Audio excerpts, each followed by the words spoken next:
सर्वांना नमस्कार. एक खुशखबरी आहे जी तुम्हाला सांगावीशी वाटली आणि ती मला सांगितली आपल्याच एका यूट्यूबच्या फॅमिलीतल्या मेंबरने, प्रिया शिंदे यांनी. आणि ती अशी की प्रतिलिपीमध्ये आपली ऋतुरंग ही स्टोरी 3ऱ्या नंबरला विनर झाली आणि चांद मातला ही सुद्धा विनर झाली. आणि एकाच स्पर्धेमध्ये उतरलेल्या माझ्या दोन्ही स्टोऱ्या विनर झाल्या आणि थँक्यू.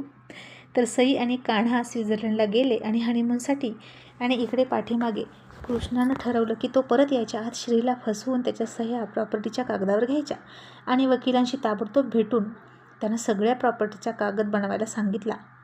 आणि मी माझी सगळी प्रॉपर्टी माझ्या मुलाच्या नावे करतोय असं लिहायला सांगितलं. पण आता रश्मिका आणि रश्मीनं ते सगळं बोलणं ऐकलं. कृष्णा रेड हँड सापडला त्यांना. त्याचवेळी वकिलांसमोर सुद्धा एक व्यक्ती येऊन उभा राहिली आणि वकील साहेब घाबरले.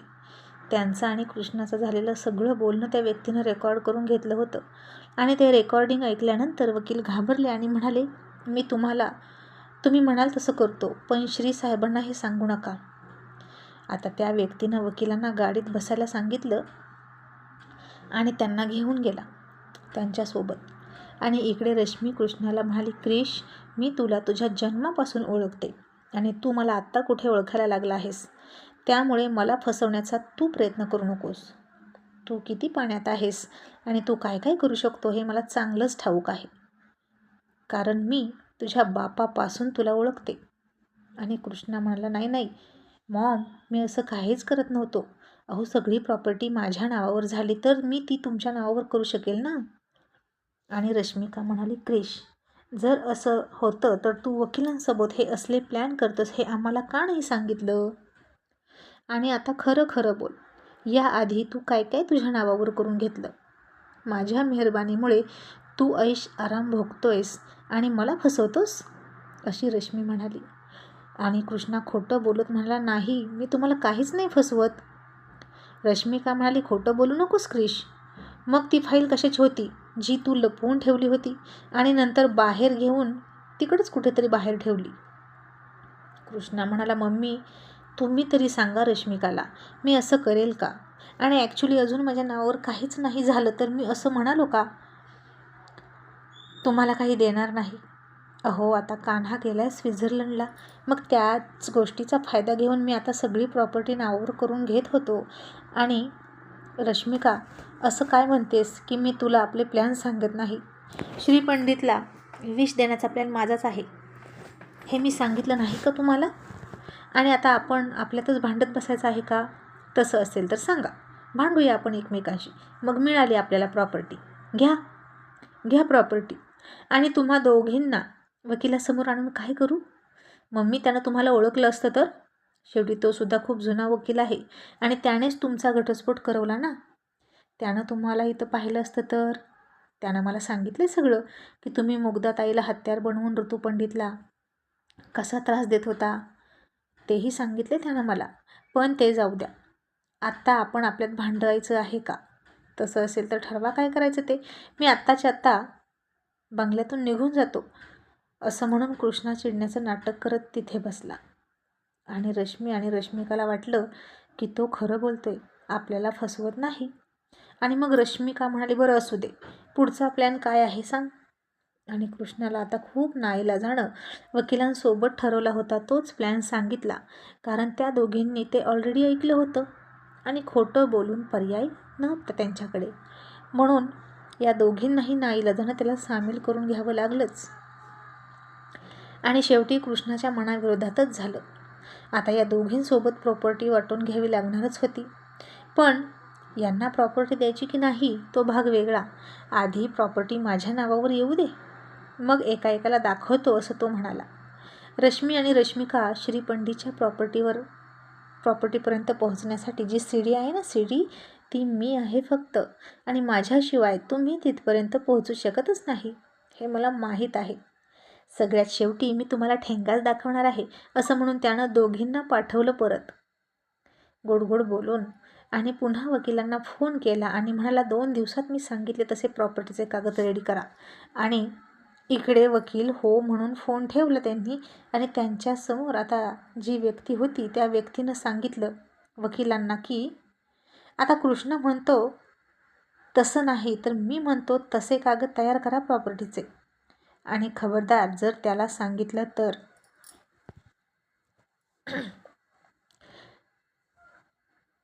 तुमचं आणि त्याचं सगळं रेकॉर्डिंग आहे माझ्याकडे, आणि मी तुम्हाला या रेकॉर्डिंगच्या आधारे कसा ट्रॅप करू शकतो हे तुम्हाला माहीतच आहे चांगलंच. कारण तुम्ही एक नामांकित वकील आहात आणि एका श्री पंडितसारख्या माणसाला फसवल्याबद्दल जर तुम्हाला तुरुंगवास झाला तर समाजात आणि तुमच्या कायद्याच्या क्षेत्रात तुमची काय इज्जत राहील? तुमची वकिलाची सनद रद्द करण्यात येईल आणि आजपर्यंतच्या तुमच्या स्वच्छ कारकिर्दीला गालबोट लागेल.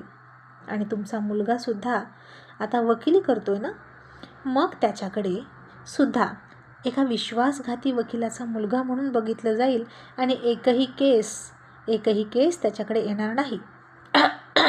तसे ते वकील घाबरले आणि हात जोडून म्हणाले, प्लीज प्लीज, मी माझ्या सगळ्या चुका सुधारतो, प्लीज असं करू नका.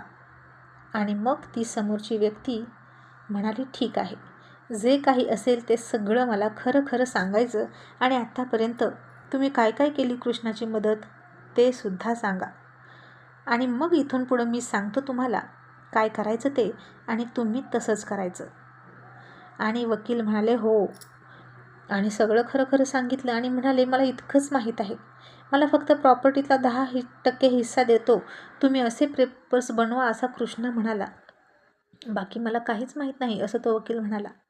आणि मग त्या व्यक्तीनं वकिलांना सोडून दिलं.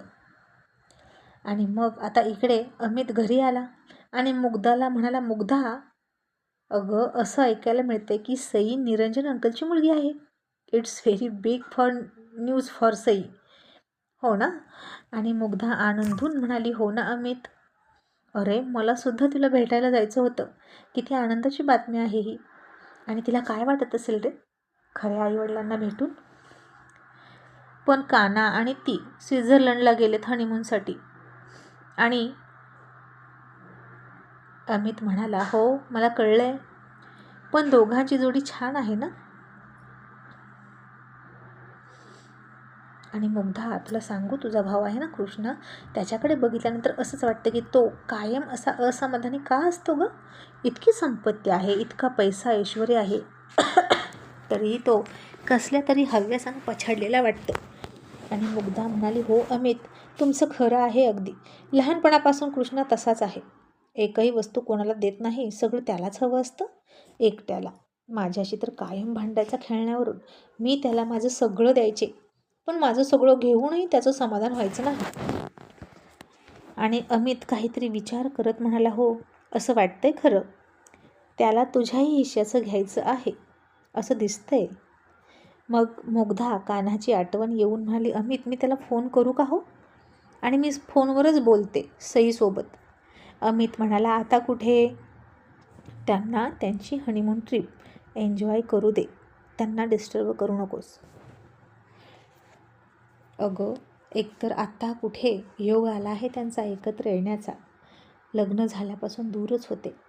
मुग्धा म्हणाली, हो मला आईनं सांगितलं, कानाचे विचार ना एकदम वेगळे आहेत अमित, प्रत्येक गोष्टीत ना त्याचं वेगळं थिंकिंग असतंच, अगदी आमच्या बाबांसारखं. आणि माझ्या बाबांना ना म्हणून काना खूप आवडतो, कृष्णापेक्षाही जास्त. एकाही गोष्टीत ना कृष्णा मॅचच होत नाही बाबांशी. आणि हे ऐकूनसुद्धा अमित थोडा विचार करायला लागला. आणि मुग्धा म्हणाली, कृष्णा इतकं सगळं असूनही हावरटासारखा करतो, आणि काना बघा, काहीही नसू द्या, झोपायला जमीन, पांघरायला आकाश असलं तरी किती समाधानी असतो, आणि त्याच्या स्माईलने प्रत्येकाचं टेन्शन घालवतो.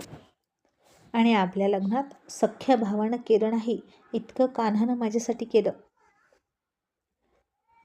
कृष्णाला मी कधीही माझ्या बाजूने स्टँड घेताना पाहिलं नाही, पण कान्हानं कायम माझं रक्षण केलं. आणि आता इतक्यात तिथं नोकर आला मुग्धासाठी दूध घेऊन, आणि निरंजन म्हणाला, बरं आता दूध प्या असं म्हणून तिला दूध पाजलं आणि म्हणाला, ठीक आहे बस आता गप्पा. ते दोघे आले की आपण आवर्जून भेटायला जाऊया आणि आपल्या बाळाला त्याच्या कान्हा मामाला सई मामीला भेटवूया, ओके.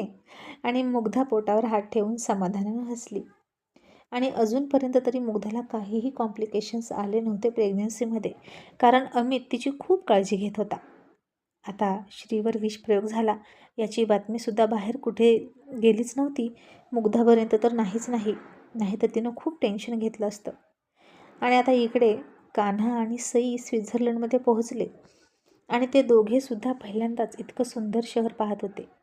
इतक्या मोठ्या हॉटेलमध्ये आले होते. रूम तर अगदी आलिशान होती आणि ते पोहोचले आणि तिकडं संध्याकाळ होतच आली होती आणि आता इथं घरचं कोणीच नव्हतं. वातावरणसुद्धा नवीन होतं आणि ती बंद खोली पाहून आणि ती गुलाबी थंडी बघून दोघांचाही मूड एकदम रोमॅन्टिक झाला. आणि कान्हा तिला म्हणाला, सई आपण फ्रेश होऊन थोडा आराम करूया, मग डिनरसाठी खाली जाऊया. आणि सई हसून म्हणाली, म्हणजे संध्याकाळचं जेवण ना? आणि कान्हा हसून म्हणाला, हो.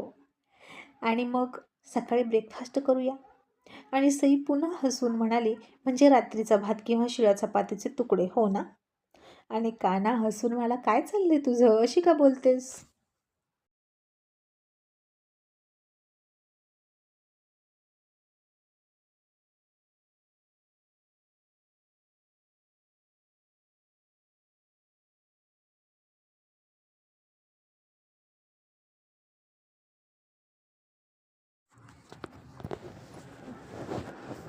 आणि सई म्हणाली, कारण आजपर्यंत हेच तर आपलं आयुष्य होतं कान्हा.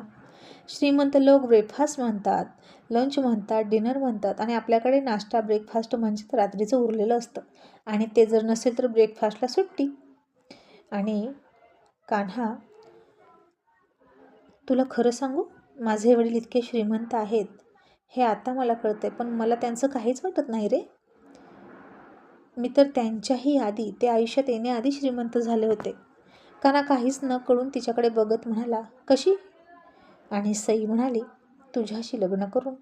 तुझ्याशी लग्न केलं आणि अख्खं जग मला मिळालं. आता मला काहीही नको. मग मी आउट हाऊसमध्ये असू दे किंवा रस्त्यावरच्या झोपडीवर, मला फरकच पडत नाही. आणि तिचं बोलणं ऐकून तो पुन्हा भारावून गेला आणि सई माझी परफेक्ट लाईफ पार्टनर आहे असं त्याला वाटलं. त्याला तर वाटलं होतं आता अचानक श्रीमंत बापाची मुलगी आहे हे कळल्यावर ती कशी वागेल, पण नाही. सईच्या वागण्यात आणि तिच्या विचारात काहीच फरक पडला नव्हता. नाहीतर ती रश्मिका थोड्याशा पैशानं हव्यासानं जमिनीवर पाय राहत नव्हते तिचे. मग दोघेही फ्रेश झाले आणि ती एका बाजूला झोपली आणि तो एका बाजूला आणि नुसती त्याच्याकडे टक लावून बघत होती. रात्र झाल्याशिवाय तो काही करणार नाही हे तिला माहीत होतं आणि तिनं हळूच त्याला बघत बघत थकून डोळे मिटले आणि अचानक तिच्या गालावर त्याची हळूवार मोरपिसासारखी बोटं फिरायला लागली. तिने मोहरून शहारून डोळे उघडले तर कान्हा तिच्या अगदी जवळ होता आणि त्यानं तिच्या कमरेत हात घालून हळूच जवळ ओढून घेतली आणि शरीराला शरीर चिटकवलं. सई आता काहीच बोलत नव्हती. फक्त तो जे देईल आणि जितकं देईल तितकं मुकाट्याने घ्यायचं असं तिनं ठरवलं होतं. आणि फक्त त्याच्या डोळ्यात बघायची आणि तिला काय हवंय हे डोळ्यांनीच त्याला सांगायची. आणि कान्हा तिला म्हणाला, सई थँक्यू सो मच मला इतके दिवस समजून घेतल्याबद्दल. तुझ्या जागी दुसरी मुलगी असती तर खरंच तिनं मला नसतं समजून घेतलं. सई म्हणाली, कान्हा मी तुझ्या शरीरावर प्रेम नाही केलं, मी तर तुझ्या मनावर प्रेम केलं, तुझ्या आत्म्यावर प्रेम केलं. शरीराने शरीरावर केलेलं प्रेम नश्वर असतं, पण आत्म्यानं आत्म्यावर केलेलं प्रेम अमर असतं. आणि मी अजूनही तुझी वाट बघायला तयार आहे, अगदी शेवटच्या श्वासापर्यंत आणि माझ्या शरीरात असणाऱ्या रक्ताच्या शेवटच्या थेंबापर्यंत. आणि आता तिचं बोलणं ऐकून कान्हाला राहवलं नाही आणि तिला किती स्वतःमध्ये सामावून घेऊ आणि किती नको असं त्याला झालं आणि त्यानं सरळ तिच्या तोंडामध्ये तोंड घातलं आणि बेभान किस करायला लागला. सईचा सुद्धा आता संयमाचा बांध तुटला. तीही त्याला घट्ट बिलगली. बघता बघता दोघे एकमेकांमध्ये हरवून गेले. पछाडल्यासारखे एकमेकांना किस करत होते आणि इतक्या दिवसांची तहान भागवण्याचा प्रयत्न करत होते. शेवटी दोघे उतावीळ झाले. नुसत्या स्पर्शाने भूक भागत नव्हती आणि कान्हानं तिचे कपडे उतरवायला सुरुवात केली. बघता बघता दोघे विवस्त्र झाले.